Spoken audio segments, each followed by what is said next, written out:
Good morning, everyone. Can you listen to me? Yes. I am Mariana. I'd like to welcome you all, but first of all, I'd like to give the floor to Helena Kanjumbwa. Helena Kanjumbwa is a student from the organizing committee, and he will introduce us to the session. Welcome. Good morning. I hope you all had a great morning so far. It's my pleasure to warmly welcome you to this session and set the scene for our session, Data-Driven Policies to Fight Inequalities.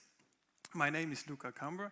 As already mentioned, I'm part of the International Students Committee, and there I'm responsible for communications. So the opening video you just saw, that's part of my doing exactly. So coming back to the topic of this session, so different forms of inequalities pervade our society, be it based on race, gender, or class. Many of them are so deeply embedded into our social and legal system as well as customs that they can be difficult to see for people. In order to prevent inequalities from further increasing, institutions may need to take meaningful actions. This will require states as well as individuals to reflect on how they may be complicit to perpetuating structural as well as systematic inequalities. A potential measure for this could be the use of data analysis, which would allow for a better understanding of where such inequalities exist, improving situational awareness of problems, and to identifying causes and effect. But this also brings the challenge of the increasing role data plays in policy making. Given how important this issue is for justice, social cohesion, and effective collaboration, I am very excited to hear what our speakers have to contribute to this discussion and to hand over back to our moderator, Professor Mariana Valente, who is Assistant Professor for Law and Economics here at the University of St. Gallen. And I'm also delighted that we are organizing today's session in partnership with our main partner, the Lemann Foundation, which works on addressing inequalities and providing educational access in Brazil in particular. I hope you have a great session, and back to you, Ms. Valente. Thank you. Thank you so much. So good morning again, everyone, and I'd also like to thank first Mr. Rigoni, Mrs. Kenewendo, the symposium organizers, all the students who are working for this. I'm aware it's so many students volunteering. The Lemann Foundation, that's partner in coordinating this panel, and everyone who's worked hard to make this event happen. Thank you so much. Just before we start, how many of you are students here? Quite a lot. Who is not or doesn't work here? Not so many. Okay. For those of you who don't work here, who of you use maps, like digital maps, like Google Maps, to find the venue? Okay. And the others, did you use Google Maps maybe the last week for something? It's pretty much part of our lives nowadays, right? And it hasn't been so long that we have digital maps to help us move around. And when we think of the operations for having digital maps, we're really thinking of huge data operations, right? When we think, for example, of Google Maps, it's amassing data from several sources, government sources, non-government sources, satellite images, people contributing, businesses contributing. So it's a huge amount of data to make us have this tool that helps us move around and find information about places. And this section is actually about how governments can do the same for policy making. So what's data-driven policy making? It's really about reaping the benefits of data and the digital revolution for better, more efficient policymaker that's fairer, that's going to provide good public services for citizens. We're speaking, of course, one of the subjects is data for evidence-based policymaking, allowing for better decisions for governments, better allocation of resources, but also open data, transparency, enabling social control, data to identify areas where citizens need services the most. So there's a good example for São Paulo, for example. São Paulo is the city where I come from. It's a metropolis in Brazil. And one of the things the local government does is amassing many public databases and superposing them to maps to understand areas that are called welfare gaps. These welfare gaps are areas in which citizens, they don't get any public services. So for example, education, health, transportation, and that's used to identify these really vulnerable areas where citizens need services the most. So we also know that civil society, academia, businesses, they can use open data provided by governments too to develop products, services, indicators, ask for accountability. Another example also from Brazil is the example during COVID when the government was not doing a very good job in putting together all the data about deaths and new cases of COVID, and there was this consortium of media organizations who were putting together the public databases available and making the information available out there, the national information available out there. So that was really done with public databases.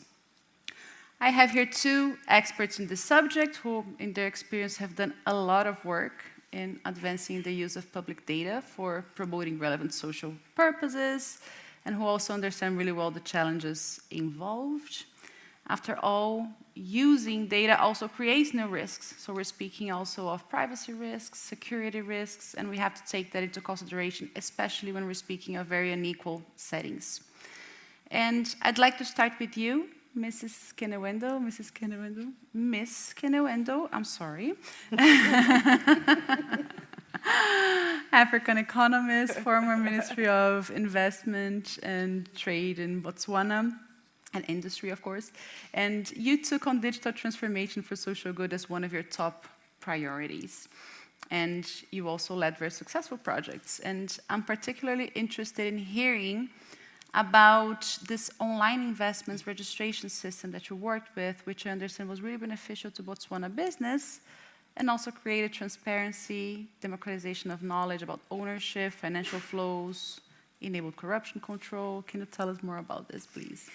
Thank you very much, Mariana. And let me also echo thanks to the organizers of this session and the symposium at large.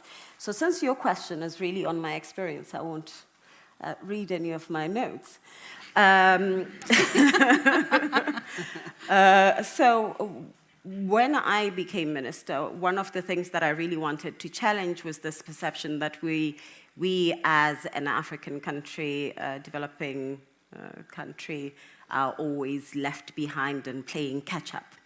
And so one of my challenges to myself and my team was, how do we engage, start in that moment leapfrogging digitally to create more sustainable businesses such that even our exports are interlinked to the rest of the world. And one of the things that we put together in that strategy was, well, before we start thinking about export, how easy is it to do business internally?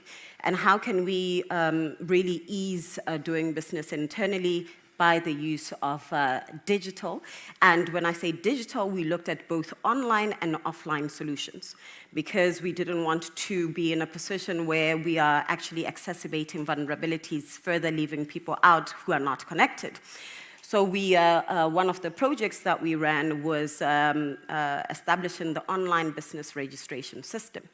Now, in 2017, it took 49 days to register a business in Botswana. So when you look at the aspect of doing business report, that first pillar of starting a business, Botswana was ranked around 100 and something with 49 days of starting a business. And so we took on a challenge to bring that down to a week. That was our challenge. How do we move from 49 to a week? And what we thought about was creating efficiency through a digital platform. And so we did that, eliminated all the various paperwork that needed to be done in order for you to just get a business name. So if you all go into sipa.co.bw right now, you can register a business, and in an hour, you will be given a name of your company. in an hour.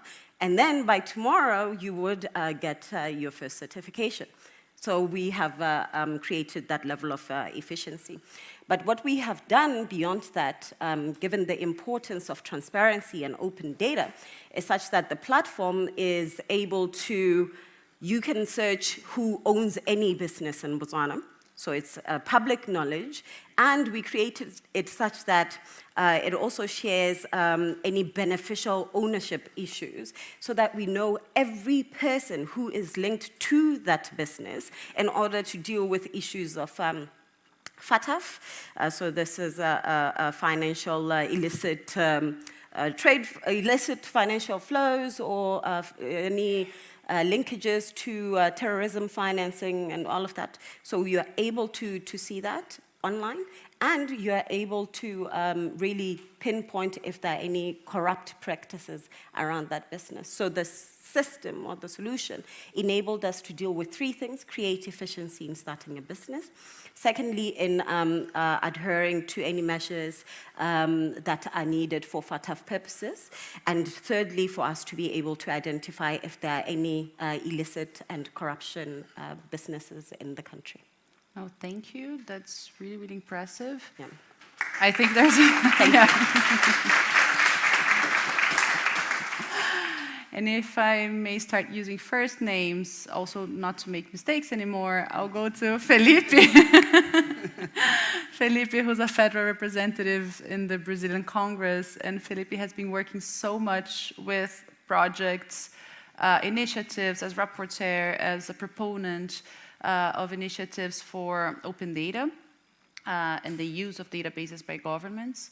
And I understand one of the projects you've been involved with, and I think that speaks a little bit to what Bogolo was speaking of, refers to land registration. Yeah. So if you'd speak about that one a little bit, I think that'd be instructive. Of course. Can you hear me well? Yep. Well, good morning, everybody. It's a real pleasure to be here. Good morning, Ms. Kanjumbwa. Good morning, Mariana. And, well, let me just give a step back. When I was elected, one of the things that I really wanted to do in Brazil was to work on the digital government. And why is that? Because in the days that we live today, the governments that do not digitalize themselves do not govern anymore, right? Because everything, data, financial flows, and etc., they're all working through digital services. And if the governments do not digitalize themselves, they are going to have a really, really huge difficulty in governing. So one of the things that we really started working was in the digital government law in Brazil. Brazil already had a lot of initiatives, especially in the federal government, to digitalize services and everything. But we didn't have like an integrated system to do that. So the risk was that if we digitalized without a unified law or without a unified rule, we could only digitalize bureaucracy. So it would be the same thing, but digital. It wouldn't be very nice. Yeah. So we started working in 2019 in the digital government and public efficiency law. It was a huge piece of legislation. I was a rapporteur for this one. And one of the things that we realized, first of all, it was that we had a huge amount of registries in Brazil, and they didn't talk with themselves. They weren't connected, right? Because of safety reasons and because of inefficiency reasons, right? So one of the things that we did in the law was to implement interoperability. I'm not sure if that's the expression in English. So why is that? Because we couldn't have one single registry for everybody and for every land and for everything, because that's very, very, very risky for the country. But we should have, through technology, communication between the registries. So that was what we did. And one of the things that we realized is that in Brazil is a huge country. Right? And we had, in our map, we have all the cities, all the states, but we don't have yet the map of the properties. So the lands, urban, rural, we don't have really the map of everything, or the maps that we have, they superimpose themselves. So we had a lot of land conflict, we had a lot of grilagem, which is the invasion of public land to mine, to use illegally. One of the things that we did was to integrate the rural registry that we had to this system that we approved in the digital government law. So in a few years, I think it's until 2027, we are going to have the whole map of Brazil in centimeters about all the land that we have, public, private, who owns it, who doesn't own it, what land is in conflict, because we have a lot of conflicts in land in Brazil yet, especially in the north of Brazil, near Amazon. And so because of that, it's going to be possible to make a lot of public policies about not only owning land, but also to include people that don't have any land or that don't have any home to live. So one of the things that we're going to do in the next few years is to be able to do a huge land reform with the public lands that are not being used and with a little bit of private lands that are not being used too. So that was only possible because we had the digital government law, and it's still in regulation. So one of the resistance that we had was, for example, in the digital government law, we imposed that every public service and every public servant should have their salary published in the internet. Right. It was a huge resistance. I couldn't walk in the streets by a few days, but it was possible. So now we have the controls that who are really receiving the right kind of money, the right kind of wages, and the right kind of salaries in the public services. That's also one of the benefits of having everything digitalized. Right. Absolutely.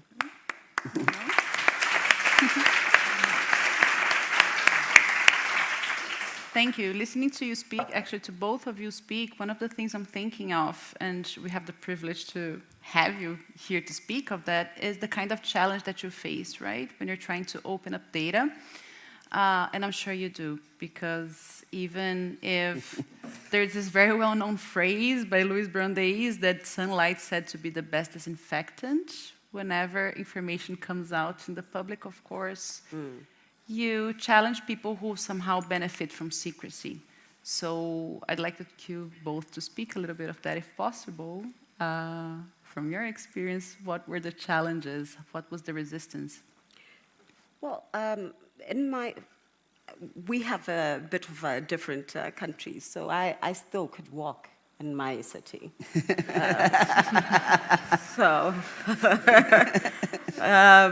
But one of the main considerations of expediting reforms was that we are not rushing to change a system that will leave people behind. And this is what I mentioned earlier. So how do we make it such that, yes, it is a global system and can be integrated into any system or platform, but it speaks to local issues, including at the very remote areas. So that was our first consideration. And then, of course, as we started talking about beneficial ownership, then you have a bit more rumble from the private sector side of, but why do we need to go to that extent? Because it stopped from just being the managing director and the board of directors should be the only ones that we know, but we needed to know who the shareholders were, who were the other beneficial shareholders were also listed in such a platform. And the speed, I think what helped us was the speed in which we did it. So it didn't give people enough time to, Really nice. yes, it didn't give people enough That's time to resist. By the time they resisted, it had already passed in Parliament. And we had kept it so hush-hush. I think we started our process around July 2018, September 2018, and by March 2019, it had already passed in Parliament. So by the time people woke up to what the reforms actually entailed, we had already, passed those issues. But coming back to the usability, because that was our concern, the usability and the inclusivity of the platform. As I mentioned, we really wanted to make sure that it's both online and offline capability. Now, there are other set of reforms that faced a lot more backlash than actually digitizing. This wasn't really much of a backlash. Again, who really would complain? Other than the beneficial ownership, no one really complained about the fact that it took them from 49 days of starting a business to less than a week. It was instead more of a positive move, unless you really like bureaucracy in your business. Then we can't help you. I really want to go back to that part when you say of the importance of the offline version Yes. of the project as well. But Felipe, maybe you want to add anything. You were speaking already of Sure. resistance, but Yes, maybe. yes. Well, when you try to do a government digital system, you always have a lot of challenges. One of them is because you are going to open up a lot of data, the data that can be published, actually. But a lot of people that have data that can be published do not want that data to be published, such as the public servants that do not want their salaries to be published online. And for example, in Brazil, when we did that in the digital government law, we had a problem, especially with the judiciary.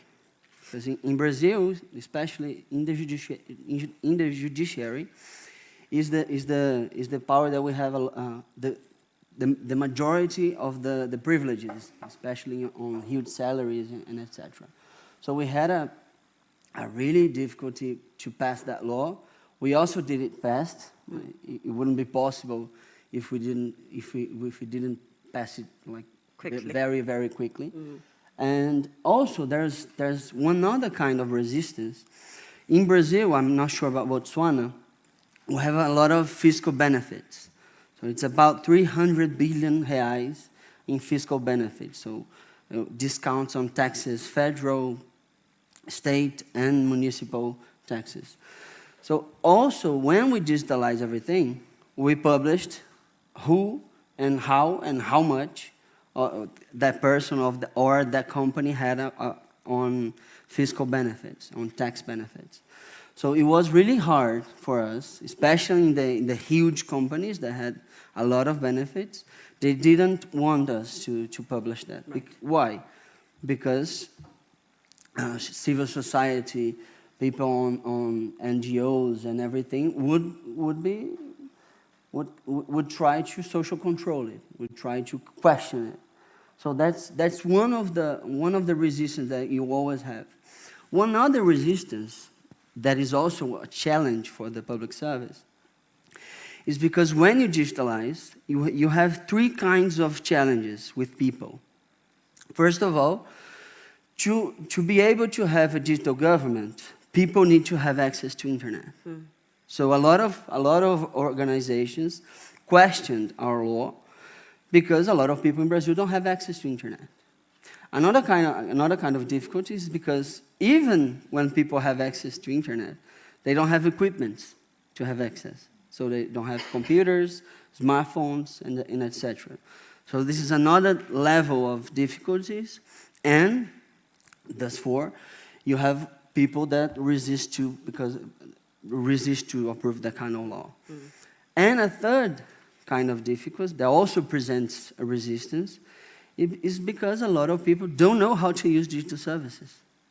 So we are talking about digital inclusion, which is at the same time a challenge for the public service and a motive for resistance.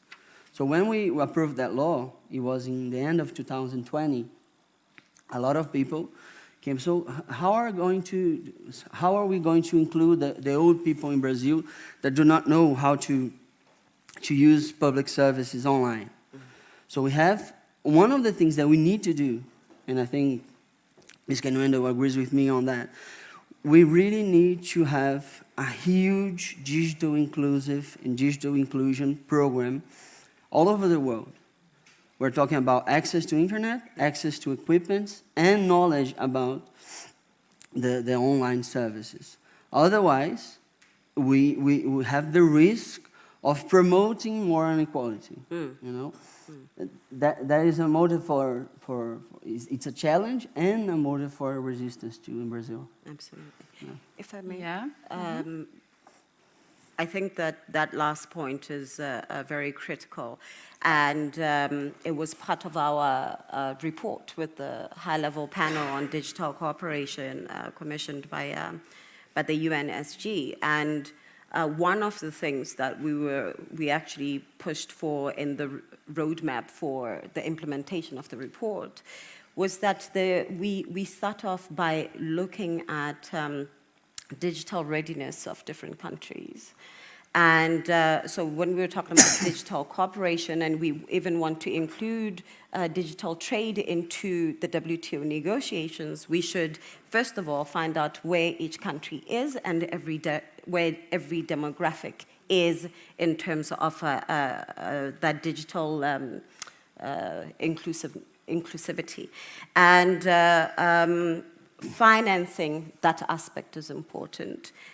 Financing digital infrastructure is important to really drive inclusivity. I mean, when we look at finance available at this moment, I think it's only about 4% of multilateral capital that is reserved for digital infrastructure.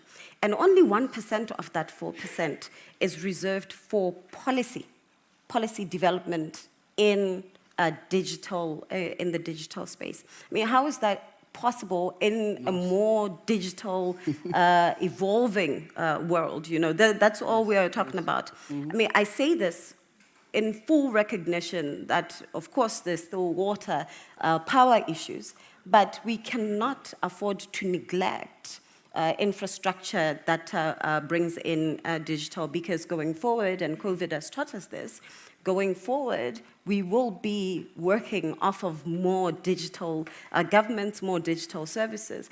Even in some of the poorest countries, I mean, in Sierra Leone, for example, the majority of the population doesn't have ID systems. Now, during COVID, people needed to be registered. People needed to receive packages and stuff, right? So how do you know if this is the right person? Do you know what they did? They used your cell phone number, because everybody has a cell phone. You know, everybody has a cell phone. Everybody could receive a text message. You could have a unique identifier via a cell phone. So in some countries, then they became an AU program that transferred a cell number into a unique personal identifier. And that is the power of digital, however you want to look at it. I mean, telecommunications is well and part of the digital bouquet. So there are opportunities out there that we can still use and harvest to really ensure that we are including more demographics into this digital cooperation and transformation. But we need capital to also flow in the directions of such ambitions. Exactly. Great. I think that's really nuclear, and also the point that you were making before, looking at what technology is available for a home, and then in every policy, right, thinking of how to include people who are not included. When you were speaking, I was remembering of the emergency aid in Brazil that was provided by the government for people who were really vulnerable during the pandemic. And people were only able to apply through their cell phones, but not everyone who was very vulnerable had a cell phone. Many people were sharing cell phones. For example, and you could only use one cell phone per request. Right. So that was a huge issue, right, Felipe? I don't know if Yeah. you want to respond to that. Yeah, it was huge, a huge problem. About 5 million people weren't able to have access to the cash transfer because they didn't have cell phones, or they had only one cell phone in the family. Right? Because they registered per cell phone, and it was a huge problem because you had families that had 12, 15 people that had only one cell phone, and they couldn't register. And they didn't have like physical, a physical way, an in-person way to do that. Right. It was a huge problem. At the same time, it was the biggest registry of people in Brazil ever to be made. So you have always the two sides of the problem. paradox. At the same time, we discovered a lot of people in Brazil, about 40 million people, that the government had no idea who they were. Did you say discovered? And they discovered, yes. Yes, I'm not kidding. The government didn't have any idea what 40 million people did in Brazil. So they discovered in the middle of the pandemic. Wow. Yeah. Because they weren't like employed, formally employed, and they weren't in the cash transfer program that we had. They weren't like in a limbo like that. Right.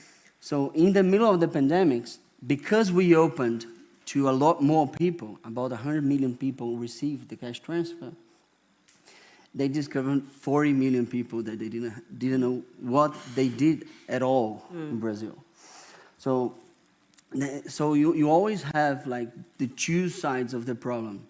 As Mariana said in the beginning, sunlight is the best disinfectant, but it gets hot too. You have to remember that. So when we did the, como é que fala em inglês o auxílio emergencial? Emergency aid in Brazil, which was like a huge Bolsa Família, is the cash transfer we have in Brazil. We tried to include a lot of people. So we went to the online services. But a lot of people didn't have online services. So in a few months, we discovered that like 5-6 million people weren't able to receive it.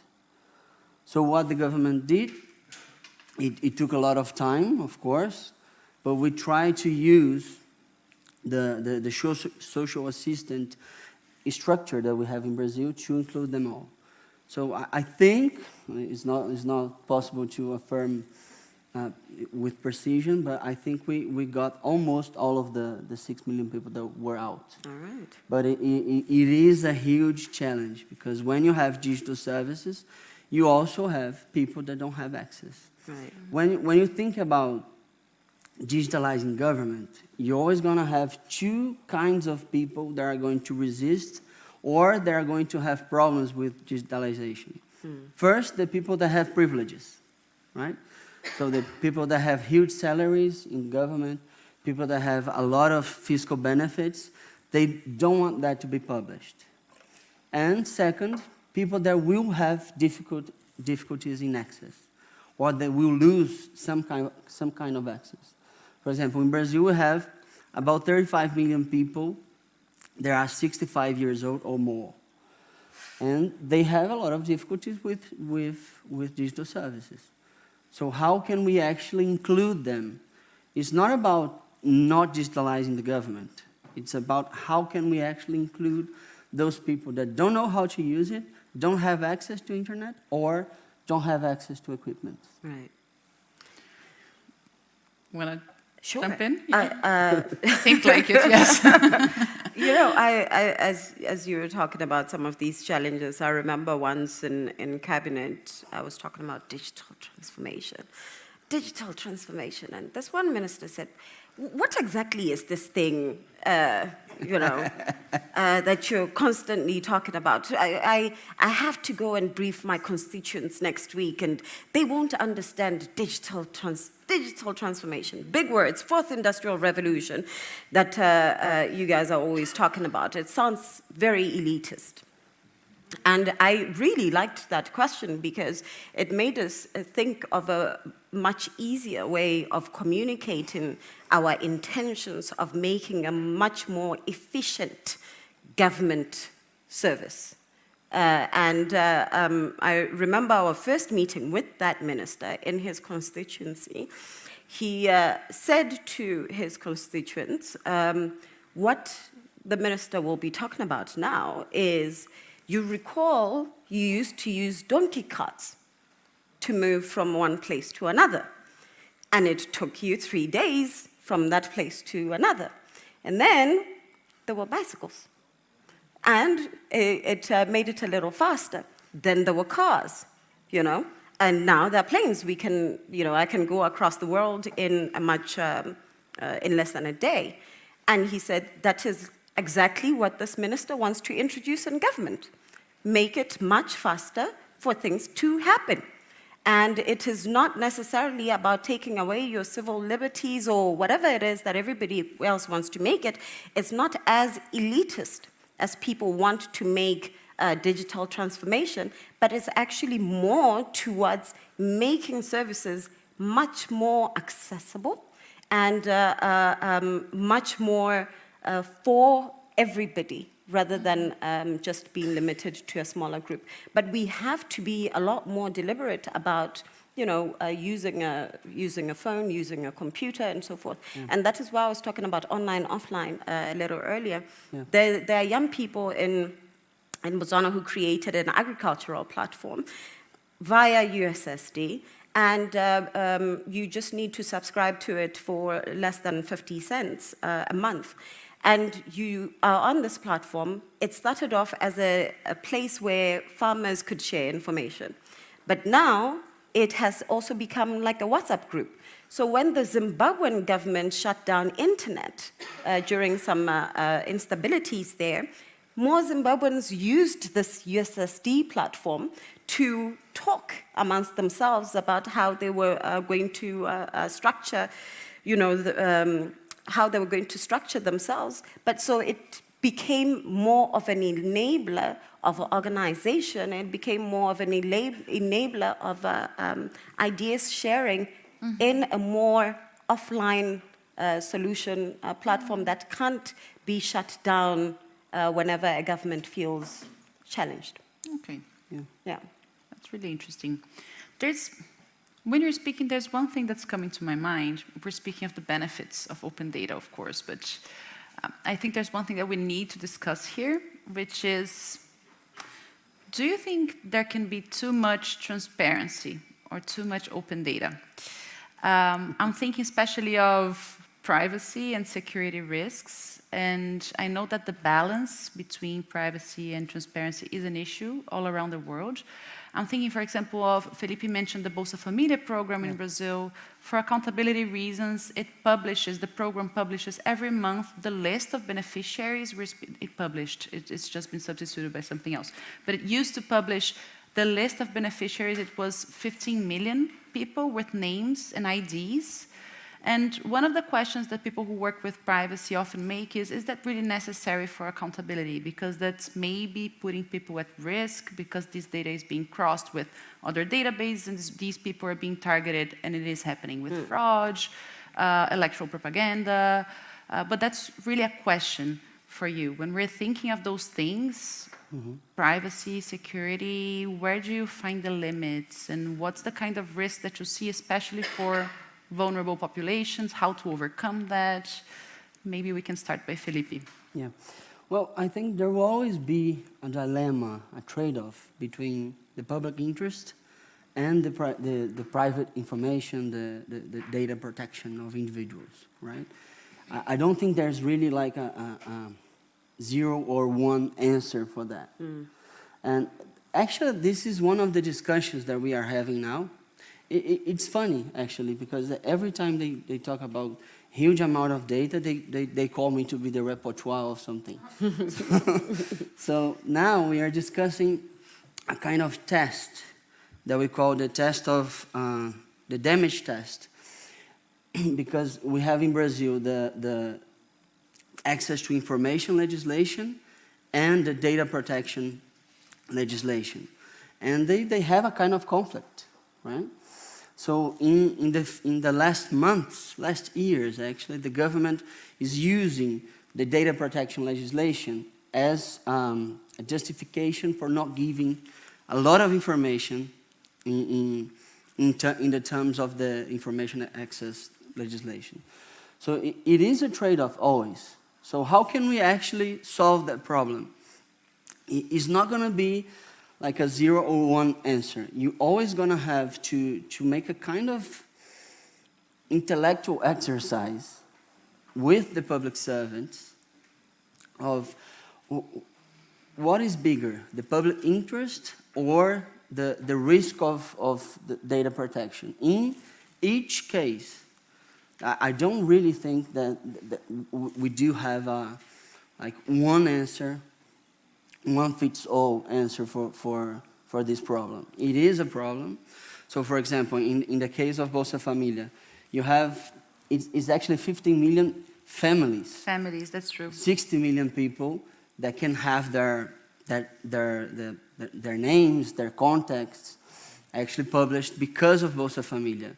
And of course, they will be targets for good things and for, bad things, frauds, a bad electoral propaganda, and etc. We also had this kind of problem now in terms of education, because INEP, which is the Education and Statistics Institute in Brazil, they suspended all the data from 30 years to now because of the data protection law. So we passed a law now forcing them to publish it again. Because in the case of education, if you don't have the information, you don't have public policy, right? So the public interest is bigger than the data protection, the risk for data protection in the individual. So you're not going to have, I think at least, you're not going to have one answer for everything. You're always going to have a trade-off, and in each case, you're going to have to make a kind of exercise between which is bigger, right? The public interest in having the information or the risk of exposing somebody or exposing a group of people. Good.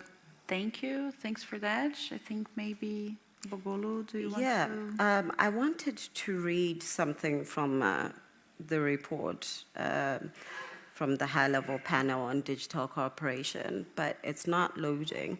One of the first sentences in our report was there were disagreements within the panel. The panel failed to agree on a couple of issues, and one of the issues was actually ownership of data.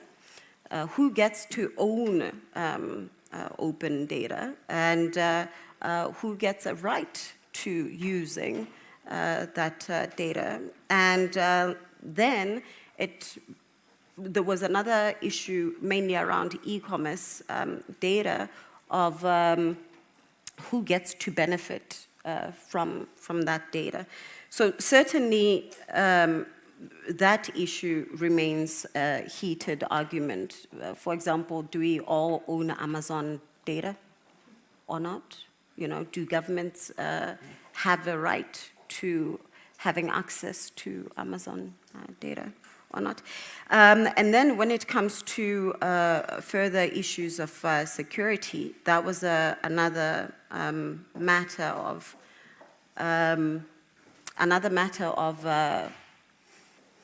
to what extent do you protect people on digital platforms? What is a limit of freedom of speech and what isn't? For example, when there are protests and the government shuts down internet, is that part of protection on a digital space, or that goes beyond the extremes of protection? And then there was an additional recommendation that even the human rights in the UN Commission, the Human Rights Commission, should take into account human rights in a digital world, and that they should come up with a mechanism of dealing with such? What happens when, you know, pedophilia is on the rise digitally?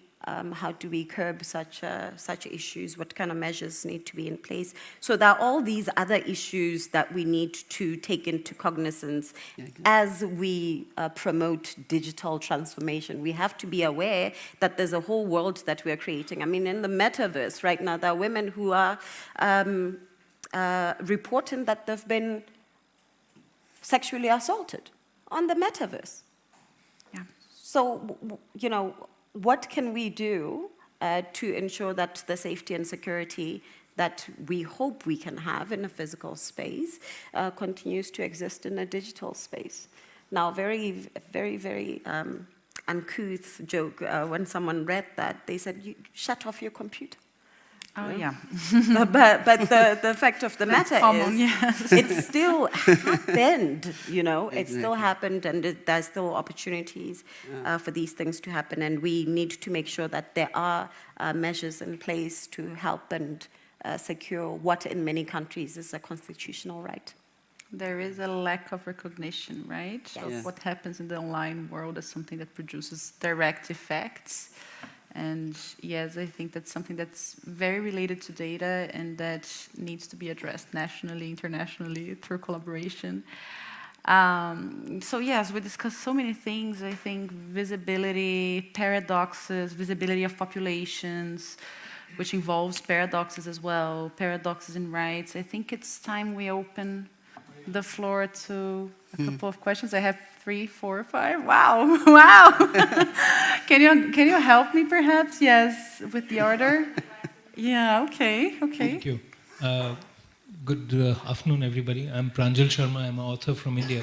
You know, Philippe and Bagolo, you made some very important points. And Mariana, the important thing that we need to look at is who's in favor of open data, who's not. And societies are, governments by and large are, they're figuring out this framework. The constituency which is not in favor are the digital technology companies. They are constantly trying to create monopolies. They're trying to mislead the populations in developing countries to tell them that this is the internet. The Facebook tried to create free basics to say that everything about internet is Facebook. Don't allow anybody else to be there.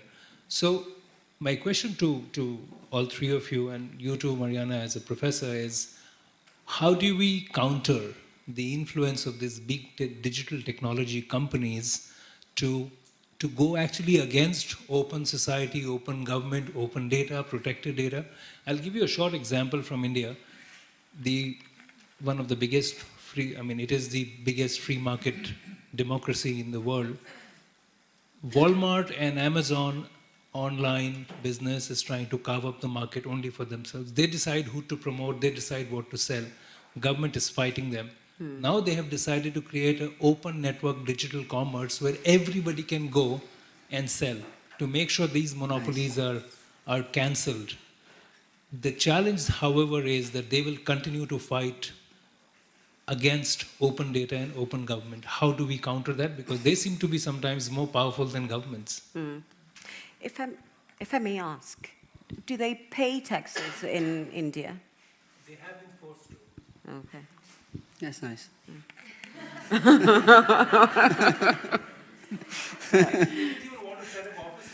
Of course. So, for example, WhatsApp and Twitter were forced that if you don't, we'll shut you down.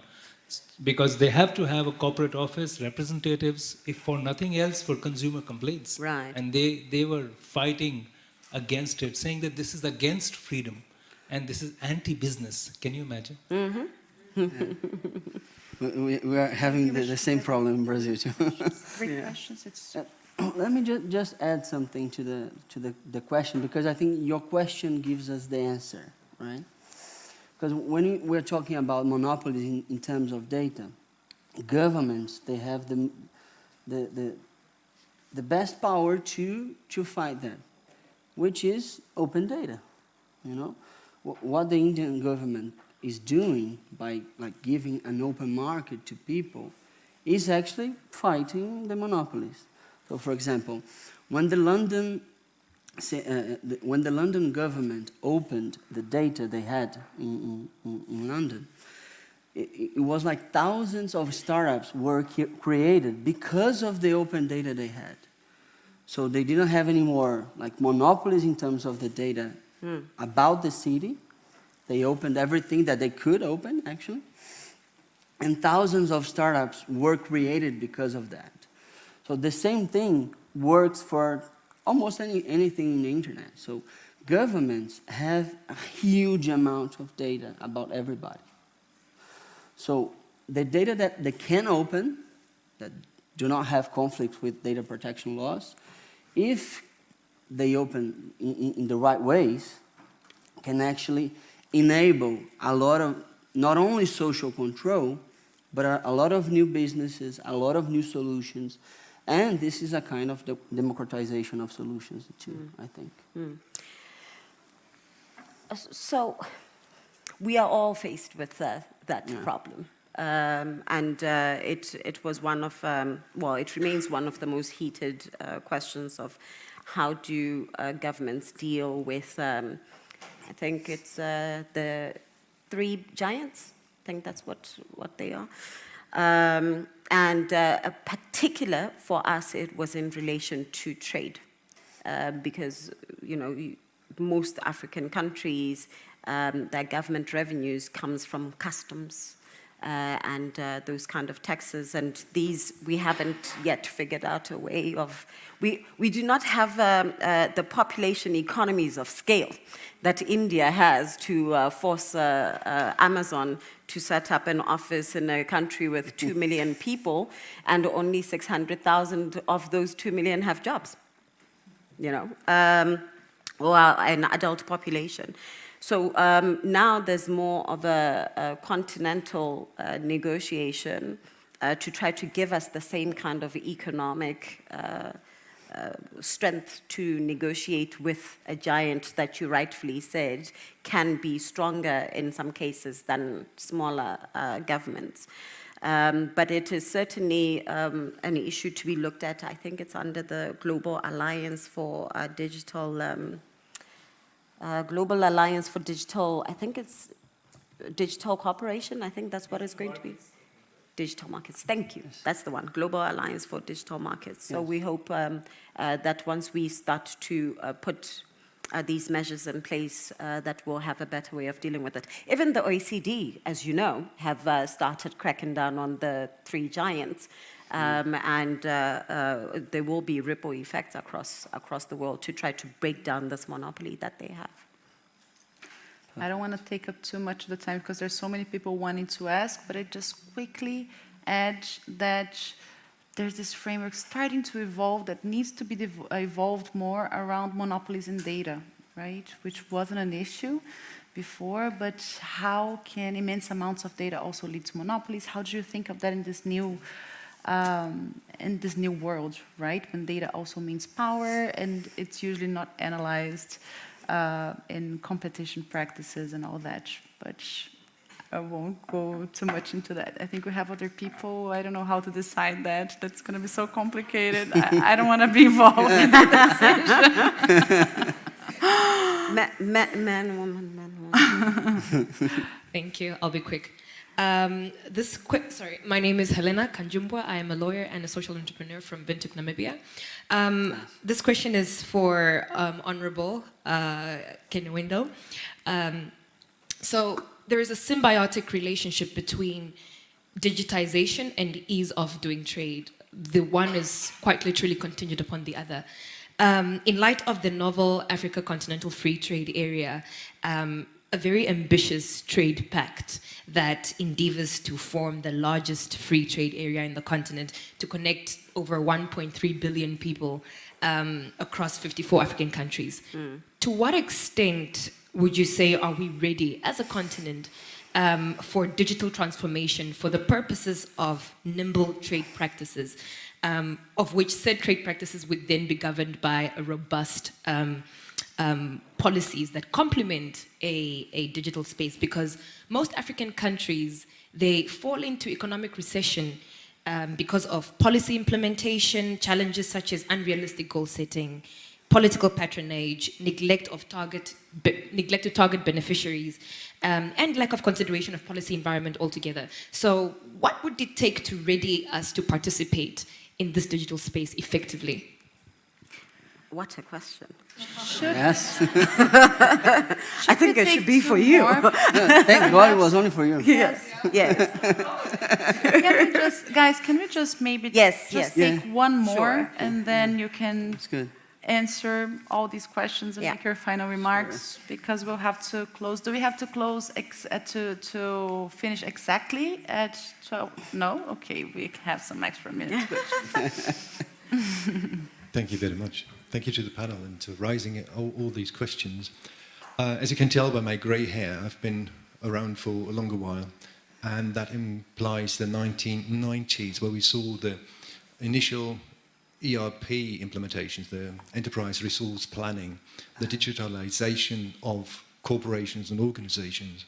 And the challenge at that time was that the idea to digitalize the services or processes which were in place would lead to a system which was incomplete and contradictory.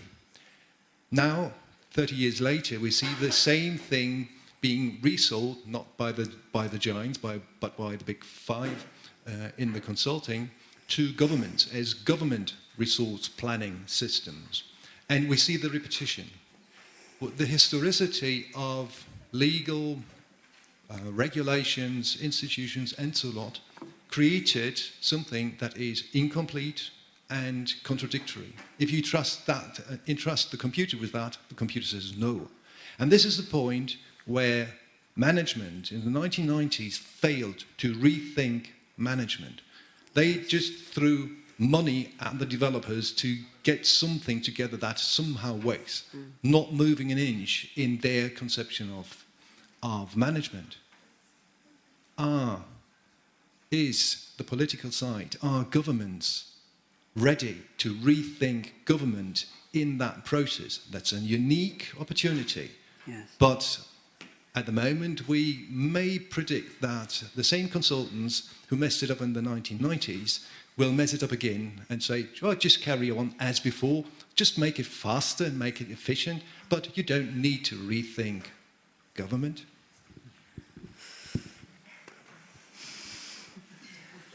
Yeah, what a question. Two simple questions. I mean, listen, Who wants to start? I It's can you, start. No, don't do that. So I can start. So with the AFCFTA question, because I think there is still a lot more that needs to be done to fully operationalize the agreement. But that said, it doesn't mean that we should, slow down the implementation of it because we are not ready. There are different, I know the AUC is starting on the readiness assessment of countries to really implement the AFCFTA now. Recall that the Secretariat was established 2020. The Secretary General was employed July 2020, and he started his job in the heart of the pandemic. So I think technically he needs an additional 2 years for us to figure out what it is that they're doing. That said, Afrexim Bank has started with a digitally connecting currencies in the continent. So there's something called the Pan-African Payment and Settlement System that was launched in January. That is meant to really bring together the currency so that it's easier for us to trade. You might be aware that, for example, you can't exchange Ghana cedis in Botswana. You know, if I now have these cities in Botswana because I lived in Ghana, but I'm unable to turn them into dollar or pula, and that is something that this settlement system is hoping to deal with within the continent. So there are several other projects that are happening towards the operationalization of the agreement, and in order for us to see it will become the largest trading bloc in the world once operational. And then on the second question from a younger, much younger gentleman at the back. Governments, I think before COVID, there was a misalignment of what digital transformation was, and I know a lot of African governments I spoke to during the high-level panel work wanted to use more e-gov, but really were not clear on what e-gov was. And I have seen the change during the pandemic, and my hope is that now going forward, there will be a bit more clarity on what that actually entails legislatively, so the infrastructure that is needed legislatively, and then the infrastructure that is needed physical, but most importantly, the willpower by governments to implement this change, so that we're not just, as Filippo said earlier, we're not just taking the bureaucracies that we currently have in paper and transforming them into a digital state. I think that is happening, yeah. Yeah, perfect. Well, what's your name, the gentleman in the back?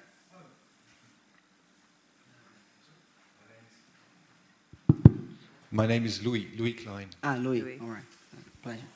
So it is a really great question, because it's not only because of the huge amounts of data, digitalization, AI, and etc., that we need to rethink government.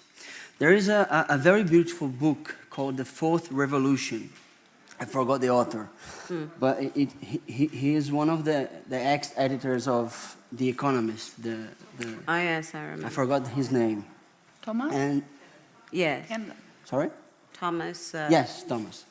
And in this book, he writes about the revolutions that we had in government. And now we are going through a process that the constituents are voting at the same time for more benefits, public services, and etc., and less taxes. So how can we actually solve this dilemma? Because if they want more benefits, services, and etc., we need more money to fund it. But they also vote for less taxes. So we need to rethink government, not only because of the AI revolution, the open data, the digital government revolution, but because we need to tackle this necessity that the constituents are presenting to us. And this is a real and huge problem, because, for example, in Brazil, people are getting older. We are having a problem. We just had a pension reform. We probably are going to need another one in a few years. And how can we actually solve this? I think digital government is one of the ways that we can solve. Because, why? Because it gets faster in the public services. As Bogolo was saying, we're not digitalizing bureaucracy. That would be very dumb. But we are actually rethinking the process in the process of digitalizing it, right? And it gets very much cheaper, the public services. For example, in the federal government of Brazil, each real that we invest in digitalizing the government, we how can I economize that? I forgot. Save? Yeah, we save 38 reais in public expenditure. If we digitalize the whole federal government, that's going to happen in 3 or 4 years, we are going to save 38 billion reais per year. That's about 5 to 6 billion francs every year in terms of public money. So that's a huge transformation for public services in Brazil. But also, because when you digitalize, you have actually an opportunity to get closer to people. Brazil has 213 million people. It's not possible for a parliamentarian like me. I represent a state which has 4 million people. I will never meet the 4 million people that live in my state. But with digital government, with the technologies, I can actually talk and understand the necessities and wishes of much more people than if I just went physically to meet them. Yeah. So we have an opportunity here, not only to make the services faster, cheaper, and etc., but also to revolutionize democracy itself, right? Because you can actually have, I don't think we're going to have like a direct democracy, or not at least in the short term, but we're going to have a much more participative democracy because of technologies. Yeah. And that may enable us to solve the dilemma of more services and less taxes.